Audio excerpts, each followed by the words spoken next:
ಈ ಹೆಸರು ಕೇಳಿದ ತಕ್ಷಣ ನಮ್ಗೆಲ್ರಿಗೂ ನೆನಪಾಗೋದು ಅವನ ಕ್ರೂರತೆ ಮತ್ತು ಮಿತಿ ಮೀರಿದ ಅಹಂಕಾರ. ಆದ್ರೆ ಅವನ ಪಕ್ಕದಲ್ಲಿರುವ ಒಬ್ಬ ಮಹಿಳೆ ಮಾತ್ರ ಅವನಿಗೆ ಪೂರ್ತಿಯಾಗಿ ವಿರುದ್ಧವಾಗಿರ್ತಾಳೆ.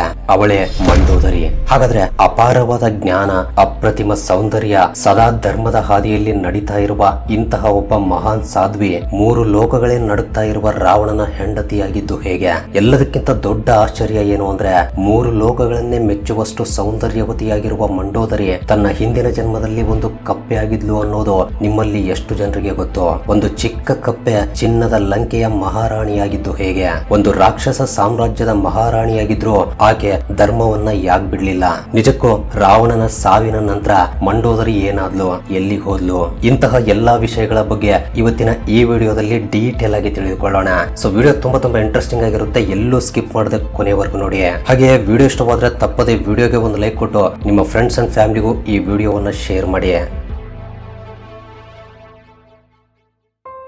ಸೊ ರಾವಣನ ಸಾವಿನ ನಂತರ ಮಂಡೋದರಿ ಏನಾದ್ಲು ಎಂಬ ವಿಷಯಗಳನ್ನ ತಿಳಿದುಕೊಳ್ಳೋಕು ಮುಂಚೆ ಮಂಡೋದರಿ ಅಂದ್ರೆ ಯಾರು, ಆಕೆಯ ಜನನ ಹೇಗಾಯ್ತು ಎಂಬುದನ್ನ ಮೊದಲು ತಿಳಿದುಕೊಳ್ಳೋಣ. ನೀವು ಮಂಡೋದರಿ ಎಂಬ ಹೆಸರನ್ನ ಸೂಕ್ಷ್ಮವಾಗಿ ಗಮನಿಸಿದ್ರೆ ಅದರಲ್ಲಿ ಮಂಡೂಕ ಅಂದ್ರೆ ಕಪ್ಪೆ ಮತ್ತು ಉದರಿ ಅಂದ್ರೆ ಹೊಟ್ಟೆ ಎಂಬ ಅರ್ಥವಿದೆ. ಅಂದ್ರೆ ಕಪ್ಪೆಯ ಹೊಟ್ಟೆಯಿಂದ ಬಂದವಳು ಎಂದರ್ಥ. ಸೊ ಇದ್ರ ಹಿಂದೆ ಕಣ್ಣೀರು ತರಿಸುವಂತಹ ಒಂದು ದೊಡ್ಡ ತ್ಯಾಗದ ಕಥೆ ಇದೆ. ಕೆಲವು ಪೌರಾಣಿಕ ಕಥೆಗಳ ಪ್ರಕಾರ ಒಂದ್ಸಲ ದಟ್ಟವಾದ ಕಾಡಿನಲ್ಲಿ ಗೃತ್ಸಮದ ಎಂಬ ಒಬ್ಬ ಮಹರ್ಷಿ ಘೋರವಾದ ತಪಸ್ಸನ್ನ ಮಾಡ್ತಾ ಇರ್ತಾರೆ. ಆ ಮುನಿಗಳು ಪ್ರತಿದಿನ ಮಂತ್ರಗಳನ್ನ ಪಠಿಸ್ತಾ ದರ್ಬೆಯ ಹುಲ್ಲಿನಿಂದ ಒಂದೊಂದು ಹನಿ ಹಾಲನ್ನ ಒಂದು ಮಣ್ಣಿನ ಪಾತ್ರೆಯಲ್ಲಿ ಶೇಖರಣೆ ಮಾಡ್ತಾ ಇರ್ತಾರೆ. ಯಾಕೆಂದ್ರೆ ಆ ಮಂತ್ರಿಸಿದ ಹಾಲಿನಿಂದ ತನಗೆ ಒಬ್ಬ ಅದ್ಭುತವಾದ ಶಕ್ತಿ ಮತ್ತು ಸೌಂದರ್ಯ ಇರುವ ಮಗಳು ಹುಟ್ಲಿ ಅಂತ. ಸೊ ಒಂದು ದಿನ ಮುನಿಗಳು ಆ ಹಾಲಿನ ಪಾತ್ರೆಯನ್ನ ಅಲ್ಲೇ ಇಟ್ಟು ಕಣ್ಣುಗಳನ್ನ ಮುಚ್ಚಿಕೊಂಡು ಘೋರವಾದ ತಪಸ್ಸಿಗೆ ಕೂತು ಬಿಡ್ತಾರೆ. ಅದೇ ಸಮಯಕ್ಕೆ ಸರಿಯಾಗಿ ಒಂದು ದೊಡ್ಡ ವಿಷಪೂರಿತ ಹಾವು ಆ ಕಡೆ ಬರುತ್ತೆ. ಸೊ ವಿಪರೀತವಾದ ಬಾಯಾರಿಕೆಯಿಂದ ಇರುವ ಆ ಹಾವು ಪಾತ್ರೆಯಲ್ಲಿರುವ ಆ ಮಂತ್ರಿಸಿದ ಹಾಲನ್ನ ಕುಡಿದು ತನ್ನಲ್ಲಿರುವ ಭಯಂಕರವಾದ ವಿಷವನ್ನೆಲ್ಲ ಆ ಹಾಲಿನ ಪಾತ್ರೆಗೆ ಕಕ್ಕಿ ಹೊರಟು ಹೋಗುತ್ತೆ. ಸೊ ಇದನ್ನೆಲ್ಲ ಅಲ್ಲೇ ಪಕ್ಕದ ಮರದ ಮೇಲಿರುವ ಒಂದು ಹೆಣ್ಣು ಕಪ್ಪೆ ನೋಡ್ತಾ ಇರುತ್ತೆ. ಇದರಿಂದ ಆ ಕಪ್ಪೆಗೆ ಒಂದು ಕ್ಷಣ ಭಯ ಶುರುವಾಗುತ್ತೆ. ಅಯ್ಯೋ, ಮುನಿಗಳು ತಪಸ್ಸಿನಿಂದ ಎದ್ದು ಬಂದು ಆ ಹಾಲನ್ನ ಕುಡಿದ್ರೆ ತಕ್ಷಣ ಸತ್ತು ಹೋಗ್ತಾರೆ. ಅವರು ಪ್ರಪಂಚದ ಒಳಿತಿಗಾಗಿ ತಪಸ್ಸು ಮಾಡ್ತಾ ಇರೋರು, ಅಂತವರು ಬದುಕಿರಬೇಕು ಎಂದು ಯೋಚನೆ ಮಾಡುತ್ತೆ. ನಾನು ಕೇವಲ ಒಂದು ಸಣ್ಣ ಪ್ರಾಣಿ, ನನ್ನಿಂದ ಯಾರಿಗೂ ಉಪಯೋಗವಿಲ್ಲ. ಆದ್ರೆ ಮುನಿಗಳ ಪ್ರಾಣ ಉಳಿದ್ರೆ ಪ್ರಪಂಚಕ್ಕೆ ಒಳ್ಳೆಯದಾಗುತ್ತೆ ಎಂದು ನಿರ್ಧಾರ ಮಾಡಿದ ಆ ಕಪ್ಪೆ ಯೋಚನೆ ಕೂಡ ಮಾಡದೆ ನೇರವಾಗಿ ಆ ವಿಷದ ಹಾಲಿನ ಪಾತ್ರೆಗೆ ಜಿಗಿದು ಬಿಡುತ್ತೆ. ಇದರಿಂದ ಆ ವಿಷದ ಪ್ರಭಾವಕ್ಕೆ ಆ ಕಪ್ಪೆಯ ದೇಹ ಸಂಪೂರ್ಣವಾಗಿ ಕರಗಿ ತನ್ನ ಪ್ರಾಣವನ್ನ ಬಿಡುತ್ತೆ. ನಂತರ ತಪಸ್ಸಿನಿಂದ ಎದ್ದ ಮುನಿಗಳು ಹಾಲಿನ ಪಾತ್ರೆಯಲ್ಲಿ ಸತ್ತು ಬಿದ್ದಿರುವ ಕಪ್ಪೆಯನ್ನ ನೋಡಿ ಶಾಕ್ ಆಗ್ತಾರೆ. ತಮ್ಮ ದಿವ್ಯ ದೃಷ್ಟಿಯಿಂದ ಅಲ್ಲಿ ನಡೆದಿರುವ ಇಡೀ ಘಟನೆಯನ್ನ ತಿಳಿದುಕೊಂಡು ಆ ಕಪ್ಪೆಯ ತ್ಯಾಗಕ್ಕೆ ಕರಗಿ ಹೋಗ್ತಾರೆ. ನಿನ್ನ ಪ್ರಾಣವನ್ನ ಕೊಟ್ಟು ನನ್ನ ಪ್ರಾಣವನ್ನು ಉಳಿಸಿದೀಯಾ, ನೀನು ಸಾಧಾರಣ ಕಪ್ಪೆಯಲ್ಲ ಎಂದು ಹೇಳಿ ತಮ್ಮ ತಪಸ್ಸಿನ ಶಕ್ತಿಯಿಂದ ಆ ಕಪ್ಪೆಗೆ ಒಂದು ಅದ್ಭುತವಾದ ಸುಂದರ ಹೆಣ್ಣು ಮಗಳ ರೂಪವನ್ನು ಕೊಟ್ಟು ಬದುಕಿಸ್ತಾರೆ.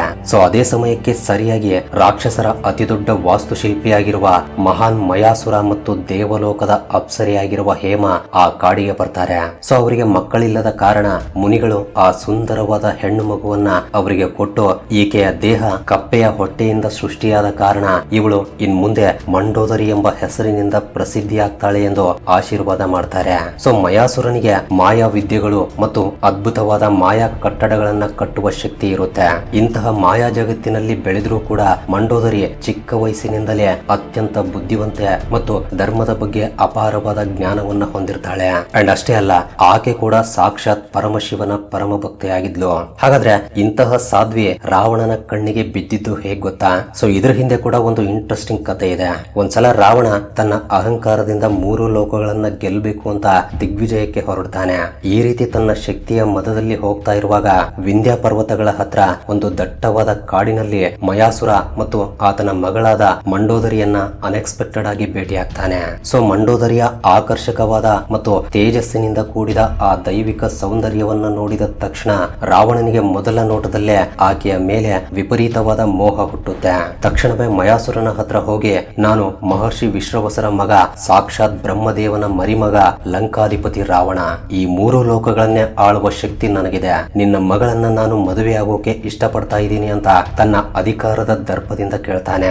ಸೊ ಮಯಾಸುರನಿಗೆ ಒಂದು ಕಡೆ ಭಯ ಶುರುವಾಗುತ್ತೆ. ಯಾಕೆಂದ್ರೆ ತನ್ನ ಅಹಂಕಾರಕ್ಕೆ ಅಡ್ಡ ಬಂದ್ರೆ ಸಾಕ್ಷಾತ್ ದೇವತೆಗಳನ್ನೇ ಬಿಡದ ರಾವಣನಿಗೆ ಇಲ್ಲ ಅಂತ ಹೇಳಿದ್ರೆ ಆತ ಸುಮ್ನೆ ಬಿಡಲ್ಲ ಅನ್ನೋದು ಗೊತ್ತಿರುತ್ತೆ. ಇನ್ನೊಂದು ಕಡೆ 3 ಲೋಕಗಳೇ ನಡುಗುವಂತಹ ಇಷ್ಟು ದೊಡ್ಡ ಬಲಶಾಲಿ ತನ್ನ ಅಳಿಯನಾಗ್ತಾನೆ ಎಂಬ ಹೆಮ್ಮೆ ಕೂಡ ಮೂಡುತ್ತೆ. ಇನ್ನು ಮಂಡೋದರಿಗೆ ಈ ರಾಕ್ಷಸ ರಾಜನ ಕ್ರೂರತೆಯ ಬಗ್ಗೆ ಮತ್ತು ಆತನ ರಕ್ತಪಾತದ ಇತಿಹಾಸದ ಬಗ್ಗೆ ಸ್ವಲ್ಪ ಅರಿವಿದ್ರೂ ಕೂಡ ತನ್ನ ತಂದೆಯ ಮಾತನ್ನ ಮೀರುವಂತಿರ್ಲಿಲ್ಲ. ಜೊತೆಗೆ ಎಷ್ಟೇ ಕ್ರೂರಿಯಾಗಿದ್ರೂ ರಾವಣ ಕೂಡ ತನ್ನಂತೆಯೇ ಪರಮಶಿವನ ಅತಿ ದೊಡ್ಡ ಭಕ್ತ ಎಂಬ ಒಂದೇ ಒಂದು ವಿಷಯ ಆಕೆಗೆ ಸ್ವಲ್ಪ ಸಮಾಧಾನವನ್ನ ಕೊಡುತ್ತೆ. ಸೊ ಆ ಶಿವಭಕ್ತಿಯೇ ಇವರಿಬ್ಬರನ್ನ ಒಂದು ಮಾಡುತ್ತೆ. ಈ ರೀತಿ ಅಗ್ನಿ ಸಾಕ್ಷಿಯಾಗಿ ರಾಕ್ಷಸ ಸಂಪ್ರದಾಯ ಮತ್ತು ವೇದ ಮಂತ್ರಗಳ ಘೋಷದಿಂದ ರಾವಣ ಮತ್ತು ಮಂಡೋದರಿಯ ವಿವಾಹ ಅತ್ಯಂತ ಅದ್ದೂರಿಯಾಗಿ ನಡೆಯುತ್ತೆ. ಸೊ ಅಲ್ಲಿಯವರೆಗೆ ತನ್ನ ತಂದೆಯ ಅರಮನೆಯಲ್ಲಿ ಪ್ರಶಾಂತವಾಗಿ ಕಮಲದ ಹೂವಿನಷ್ಟೇ ಪವಿತ್ರವಾಗಿರುವ ಆ ಮಂಡೋದರಿ ಅಂದೇ ಮೊದಲ ಬಾರಿ ಕತ್ತಲು ಮತ್ತು ಕ್ರೂರತೆಯಿಂದ ತುಂಬಿರುವ ಚಿನ್ನದ ಲಂಕಾ ಸಾಮ್ರಾಜ್ಯದ ಪಟ್ಟಣದ ರಾಣಿಯಾಗಿ ಕಾಲಿಡ್ತಾಳೆ. ಆದ್ರೆ ಲಂಕೆಯ ಪಟ್ಟದ ರಾಣಿಯಾಗಿ ಮಂಡೋದರಿಯ ಜೀವನ ಅಷ್ಟು ಸುಲಭವಾಗಿರ್ಲಿಲ್ಲ. ಆಕೆ ಕೇವಲ ಹೆಸರಿಗೆ ಮಾತ್ರ ರಾಣಿಯಾಗಿರ್ಲಿಲ್ಲ. ರಾವಣನ ಆಸ್ಥಾನದಲ್ಲಿ ಆಕೆಗೆ ಒಂದು ಪ್ರತ್ಯೇಕವಾದ ಸ್ಥಾನವಿತ್ತು. ರಾವಣ ಎಷ್ಟೇ ಬಲಶಾಲಿಯಾಗಿದ್ರೂ ಆತನಿಗೆ ಆಡಳಿತದಲ್ಲಿ ಮತ್ತು ಯುದ್ಧದ ವಿಷಯಗಳಲ್ಲಿ ಮಂಡೋದರಿ ತನ್ನ ಜ್ಞಾನದಿಂದ ಸರಿಯಾದ ಮಾರ್ಗದರ್ಶನ ನೀಡ್ತಾ ಇದ್ಲು.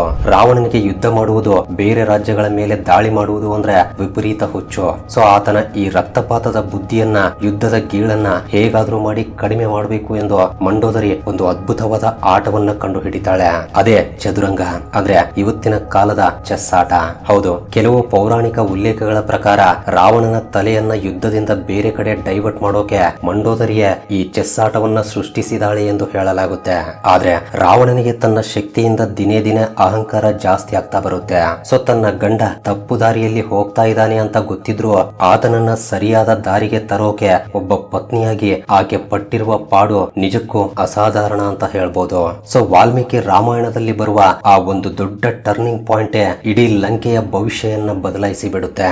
ಅದೇ ಸೀತಾಪಹರಣ. ಪಂಚವಟಿಯಿಂದ ರಾವಣ ಸೀತೆಯನ್ನ ಅಪಹರಿಸಿಕೊಂಡು ಲಂಕೆಗೆ ಬರ್ತಾನೆ. ಈ ವಿಷಯ ತಿಳಿದ ತಕ್ಷಣ ಮಂಡೋದರಿಗೆ ಅತಿ ದೊಡ್ಡ ಟೆನ್ಷನ್ ಶುರುವಾಗುತ್ತೆ. ಆಕೆ ರಾವಣನ ಹತ್ರ ಓಡಿ ಹೋಗಿ, ಇದು ನೀನು ಮಾಡಿರುವ ಅತಿ ದೊಡ್ಡ ತಪ್ಪು. ಪರಸ್ತ್ರೀಯರನ್ನ ಅಪಹರಿಸಿ ತಂದಿರುವುದು ಲಂಕೆಗೆ ಮತ್ತು ನಿನ್ನ ಪ್ರಾಣಕ್ಕೆ ಕಂಟಕ ತರುತ್ತೆ. ದಯವಿಟ್ಟು ಸೀತೆಯನ್ನ ಮರ್ಯಾದೆಯಿಂದ ಶ್ರೀರಾಮನಿಗೆ ಒಪ್ಪಿಸಿ ಬಿಡುವೆಂದು ಕಣ್ಣೀರು ಹಾಕಿ ಬೇಡಿಕೊಳ್ತಾಳೆ. ಶ್ರೀರಾಮ ಸಾಮಾನ್ಯ ಮನುಷ್ಯ ಅಲ್ಲ, ಆತ ಸಾಕ್ಷಾತ್ ನಾರಾಯಣನ ಅವತಾರ. ಆತನ ಜೊತೆ ಯುದ್ಧ ಮಾಡುವುದು ನಮ್ಮ ಇಡೀ ರಾಕ್ಷಸ ಕುಲವನ್ನೇ ನಾಶ ಮಾಡುತ್ತೆ ಎಂದು ಎಚ್ಚರಿಸ್ತಾಳೆ. ಆದ್ರೆ ಕಾಮ ಮತ್ತು ಅಹಂಕಾರದಿಂದ ಕಣ್ಣು ಮುಚ್ಚಿರುವ ರಾವಣ ಮಂಡೋದರಿಯ ಮಾತಿಗೆ ಬೆಲೆನೇ ಕೊಡಲ್ಲ. ಕೊನೆಗೆ ಆ ಭಯಂಕರವಾದ ಸಮಯ ಬಂದೇ ಬಿಡುತ್ತೆ. ಶ್ರೀರಾಮ ವಾನರ ಸೈನ್ಯದೊಂದಿಗೆ ಸಮುದ್ರದ ಮೇಲೆ ಸೇತುವೆ ಕಟ್ಟಿ ಲಂಕೆಯ ಮೇಲೆ ಕಾಲಿಡ್ತಾನೆ. ರಾಮ ಮತ್ತು ರಾವಣನ ಸೈನ್ಯದ ನಡುವೆ ಮಹಾ ಭಯಂಕರವಾದ ಯುದ್ಧ ಶುರುವಾಗುತ್ತೆ. ಸೊ ದಿನಗಳು ಕಳೀತಾ ಇದ್ದಂತೆ ಲಂಕೆಯ ಮಹಾವೀರರು ತನ್ನ ಸ್ವಂತ ಮಕ್ಕಳಾದ ಮೇಘನಾಥ, ಅಕ್ಷಯ ಕುಮಾರ ಮತ್ತು ತನ್ನ ತಮ್ಮ ಕುಂಭಕರ್ಣ ಎಲ್ಲರೂ ಸತ್ತು ಹೋಗ್ತಾರೆ. ಒಂದು ಕಾಲದಲ್ಲಿ ಕಣ್ಣುಗಳಿಗೆ ಅದ್ಭುತವಾದ ಆನಂದವನ್ನು ಕೊಡುವ ತನ್ನ ಹೆಮ್ಮೆಯ ಚಿನ್ನದ ಲಂಕಾಪುರಿ ಈಗ ರಕ್ತದ ನಡುವಿನಲ್ಲಿ ಮುಳುಗಿ ಹೋಗ್ತಾ ಇರೋದನ್ನ ಅರಮನೆಯ ಮೇಲಿಂದ ನಿಂತು ನೋಡ್ತಾ ಇರುವ ಮಂಡೋದರಿಯ ಕಣ್ಣೀರು ಆಕೆಯ ನೋವನ್ನ ವರ್ಣಿಸೋಕು ಸಾಧ್ಯವಾಗಲ್ಲ. ನಂತರ ಯುದ್ಧದ ಅಂತಿಮ ಘಟ್ಟ ಶುರುವಾಗುತ್ತೆ. ರಾವಣನ ತಲೆಯನ್ನ ಶ್ರೀರಾಮ ಎಷ್ಟು ಸಲ ಕತ್ತರಿಸಿದ್ರೂ ಕೂಡ ಆತ ಮತ್ತೆ ಮತ್ತೆ ಬದುಕಿ ಬರ್ತಾ ಇರ್ತಾನೆ. ಯಾಕೆಂದ್ರೆ ರಾವಣನ ಹೊಕ್ಕಳಿನಲ್ಲಿ ಅಮೃತ ಇರುತ್ತೆ. ಸೊ ಈ ರಹಸ್ಯ ಕೇವಲ ಮಂಡೋದರಿ ಮತ್ತು ವಿಭೀಷಣನಿಗೆ ಮಾತ್ರ ಗೊತ್ತಿರುತ್ತೆ. ಕೆಲವು ಜಾನಪದ ರಾಮಾಯಣದ ಕಥೆಗಳ ಪ್ರಕಾರ ರಾವಣನನ್ನ ಸಾಯಿಸೋಕೆ ಬೇಕಾಗಿರುವ ಆ ಒಂದು ದಿವ್ಯಾಸ್ತ್ರ ಯಾರ ಬಳಿ ಇತ್ತು ಗೊತ್ತಾ? ಅದು ಮಂಡೋದರಿಯ ಕೋಣೆಯಲ್ಲೇ ಭದ್ರವಾಗಿರುತ್ತೆ. ಆ ಅಸ್ತ್ರವನ್ನ ತರೋಕೆ ಹನುಮಂತ ಬ್ರಾಹ್ಮಣನ ವೇಷದಲ್ಲಿ ಹೋಗಿ ಮಂಡೋದರಿಯಿಂದಲೇ ಆ ಅಸ್ತ್ರವನ್ನ ತರ್ತಾನೆ ಎಂದು ಹೇಳಲಾಗುತ್ತೆ. ಕೊನೆಗೆ ಶ್ರೀರಾಮನ ಬಾಣ ರಾವಣನ ನಾಭಿಗೆ ಬಿದ್ದ ತಕ್ಷಣ 3 ಲೋಕಗಳನ್ನ ಗೆದ್ದಿರುವ ಮಹಾಶೂರ ರಾವಣ ಕೊನೆಗೆ ನೆಲಕ್ಕುರುಳ್ತಾನೆ. ಸೊ ರಾವಣನ ಸಾವಿನ ಸುದ್ದಿ ಕೇಳಿ ಮಂಡೋದರಿ ರಣರಂಗಕ್ಕೆ ಓಡಿ ಬರ್ತಾಳೆ. ತನ್ನ ಗಂಡನ ಮೃತದೇಹವನ್ನ ನೋಡಿ ಆಕೆ ಬಿಕ್ಕಿ ಬಿಕ್ಕಿ ಅಳ್ತಾಳೆ.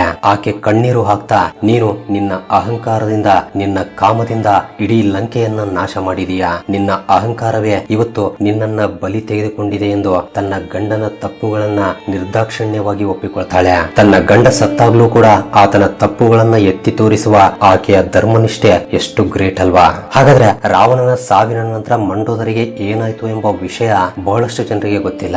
ಯುದ್ಧ ಮುಗಿದ ನಂತರ ಶ್ರೀರಾಮ ವಿಭೀಷಣನಿಗೆ ಲಂಕೆಯ ಪಟ್ಟಾಭಿಷೇಕ ಮಾಡ್ತಾನೆ. ಅಂಡ್ ಕೆಲವು ಪ್ರಮುಖ ರಾಮಾಯಣದ ವರ್ಷನ್ಸ್ ಪ್ರಕಾರ ಶ್ರೀರಾಮನ ಮತ್ತು ಋಷಿಮುನಿಗಳ ಸಲಹೆಯ ಮೇರೆಗೆ ಮಂಡೋದರಿ ವಿಭೀಷಣನನ್ನ ಮದುವೆ ಆಗ್ತಾಳೆ. ಯಾಕೆಂದ್ರೆ ಇಡೀ ಲಂಕೆ ಯುದ್ಧದಿಂದ ನಾಶವಾಗಿ ಪ್ರಜೆಗಳು ಅನಾಥರಾಗಿ ಭಯದಲ್ಲಿದ್ರು. ಲಂಕೆಯಲ್ಲಿ ಮತ್ತೆ ಶಾಂತಿ ಮತ್ತು ಸ್ಥಿರತೆಯನ್ನ ತರೋಕೆ ಒಬ್ಬ ಸಮರ್ಥಳಾದ ಮತ್ತು ಪ್ರಜೆಗಳಿಗೆ ಗೌರವವಿರುವ ರಾಣಿಯ ಅವಶ್ಯಕತೆ ಇರುತ್ತೆ. ಅದಕ್ಕಾಗಿಯೇ ಇಡೀ ರಾಜ್ಯದ ಮತ್ತು ಪ್ರಜೆಗಳ ಒಳಿತಿಗಾಗಿ ಮಂಡೋದರಿ ಈ ಕಠಿಣ ನಿರ್ಧಾರವನ್ನ ತೆಗೆದುಕೊಳ್ಳಬೇಕಾಗಿ ಬರುತ್ತೆ. ಸೊ ಮಂಡೋದರಿಯ ಬಗ್ಗೆ ಯಾರಿಗೂ ಗೊತ್ತಿರದ ಇನ್ನೊಂದು ಅದ್ಭುತವಾದ ಫ್ಯಾಕ್ಟ್ ಏನು ಅಂದ್ರೆ, ನಮ್ಮ ಹಿಂದೂ ಸಂಪ್ರದಾಯದಲ್ಲಿ ಬರುವ ಪಂಚಕನ್ಯೆಯರಲ್ಲಿ ಮಂಡೋದರಿ ಕೂಡ ಒಬ್ಳು. ಅಹಲ್ಯ, ದ್ರೌಪದಿ, ಕುಂತಿ, ತಾರ, ಮಂಡೋದರಿ ತಥಾ ಎಂಬ ಪವಿತ್ರ ಶ್ಲೋಕವನ್ನ ನೀವು ಕೇಳೇ ಇರ್ತೀರಾ. ಅಂದ್ರೆ ಅಹಲ್ಯೆ, ದ್ರೌಪದಿ, ಕುಂತಿ, ತಾರೆ ಮತ್ತು ಮಂಡೋದರಿ ಈ 5 ಜನ ಮಹಾಪತಿವ್ರತೆಯರನ್ನ ಪ್ರತಿದಿನ ಬೆಳಿಗ್ಗೆ ನೆನಪಿಸಿಕೊಂಡ್ರೆ ನಮ್ಮ ಪಾಪಗಳೆಲ್ಲ ನಾಶವಾಗುತ್ತವೆ ಎಂಬ ನಂಬಿಕೆ ಇದೆ. ಸೊ ಅಂತಹ ರಾಕ್ಷಸ ಕುಲದಲ್ಲಿದ್ರೂ ಕೂಡ, ಒಬ್ಬ ರಾಕ್ಷಸನ ಹೆಂಡತಿಯಾಗಿದ್ರೂ ಕೂಡ ತನ್ನ ಪವಿತ್ರತೆ, ಜ್ಞಾನ ಮತ್ತು ಧರ್ಮನಿಷ್ಠೆಯಿಂದ ಆಕೆ ಇಂದಿಗೂ ಕೂಡ ಪೂಜನೀಯ ಸ್ಥಾನವನ್ನ ಪಡೆದಿದ್ದಾಳೆ. ಸೊ ಫ್ರೆಂಡ್ಸ್, ಕೊನೆಯದಾಗಿ ನಾವು ಯೋಚನೆ ಮಾಡಬೇಕಾದ ವಿಷಯ ಒಂದೇ. ಒಂದು ಚಿಕ್ಕ ಕಪ್ಪೆಯಾಗಿದ್ದಾಗ್ಲೂ ಒಬ್ಬರ ಪ್ರಾಣ ಉಳಿಸೋಕೆ ತನ್ನ ಪ್ರಾಣವನ್ನೇ ತ್ಯಾಗ ಮಾಡಿದ ಆ ಜೀವ ಮಂಡೋದರಿಯಾಗಿ ಹುಟ್ಟಿದಾಗ್ಲೂ ಕೂಡ ಲಂಕೆಯ ಜನರನ್ನ ಮತ್ತು ತನ್ನ ಗಂಡನನ್ನ ಉಳಿಸಿಕೊಳ್ಳೋಕೆ ಕೊನೆಯವರೆಗೂ ಪ್ರಯತ್ನ ಪಡ್ತಾನೆ ಇತ್ತು. ಆದ್ರೆ ಎಷ್ಟು ಶಕ್ತಿ ಮತ್ತು ಅಧಿಕಾರವಿದ್ರೂ ಬುದ್ಧಿವಂತರ ಮತ್ತು ಒಳ್ಳೆಯವರ ಮಾತುಗಳನ್ನ ಅಧಿಕಾರ ದಾಹದಲ್ಲಿರುವವರು ಕೇಳದೇ ಇದ್ರೆ ಏನಾಗುತ್ತೆ ಅನ್ನೋದಕ್ಕೆ ಮಂಡೋದರಿಯ ಈ ಕಥೆಯ ಅತಿ ದೊಡ್ಡ ಉದಾಹರಣೆ. ಈ ಪ್ರಪಂಚದಲ್ಲಿ ಕೆಲವೊಂದ್ಸಲ ಅತಿ ಹೆಚ್ಚು ಬುದ್ಧಿವಂತಿಕೆಯಿಂದ ಹೇಳುವ ಒಳ್ಳೆಯ ಮಾತುಗಳೇ ಯಾರ ಕಿವಿಗೂ ಕೇಳಿಸಲ್ಲ. ಆದ್ರೆ ಆ ಮಾತುಗಳನ್ನ ನಿರ್ಲಕ್ಷ್ಯ ಮಾಡಿದ್ರೆ ಭವಿಷ್ಯದಲ್ಲಿ ಎದುರಾಗುವ ಭಯಾನಕ ಪರಿಣಾಮಗಳನ್ನ ಮಾತ್ರ ಇತಿಹಾಸ ಯಾವತ್ತೂ ಮರೆಯಲ್ಲ. ಹಾಗಾದ್ರೆ ಈ ವಿಡಿಯೋ ಬಗ್ಗೆ ನಿಮಗೇನ್ ಅನಿಸ್ತಾ ಇದೆ? ತಪ್ಪದೆ ನಿಮ್ಮ ಅನಿಸಿಕೆಗಳನ್ನ ಕೆಳಗಡೆ ಕಮೆಂಟ್ ಮಾಡಿ ತಿಳಿಸಿ. ಸೊ ಇದು ಫ್ರೆಂಡ್ಸ್ ಈ ವಿಡಿಯೋಗೆ ಇಷ್ಟೇ. ವಿಡಿಯೋ ಇಷ್ಟವಾಗಿದ್ರೆ ತಪ್ಪದೆ ವಿಡಿಯೋಗೆ ಒಂದು ಲೈಕ್ ಕೊಟ್ಟು ನಿಮ್ಮ ಫ್ರೆಂಡ್ಸ್ ಅಂಡ್ ಫ್ಯಾಮಿಲಿಗೂ ಈ ವಿಡಿಯೋವನ್ನ ಶೇರ್ ಮಾಡಿ. ಅಂಡ್ ಇಂತಹ ಇಂಟ್ರೆಸ್ಟಿಂಗ್ ಅಂಡ್ ಇನ್ಫಾರ್ಮೇಟಿವ್ ವಿಡಿಯೋಗಳನ್ನ ಮಿಸ್ ಆಗಬಾರ್ದು ಅನ್ಕೊಂಡ್ರೆ ತಪ್ಪದೆ ನಮ್ಮ ಚಾನಲ್ ಅನ್ನ ಸಬ್ಸ್ಕ್ರೈಬ್ ಮಾಡ್ಕೊಂಡು ಪಕ್ಕದಲ್ಲಿರುವ ಬೆಲ್ ಐಕಾನ್ ಅನ್ನು ಕೂಡ ಆಕ್ಟಿವೇಟ್ ಮಾಡ್ಕೊಳ್ಳಿ. ಮತ್ತೆ ಸಿಗೋಣ ಮತ್ತೊಂದು ಇಂಟ್ರೆಸ್ಟಿಂಗ್ ವಿಡಿಯೋದಲ್ಲಿ.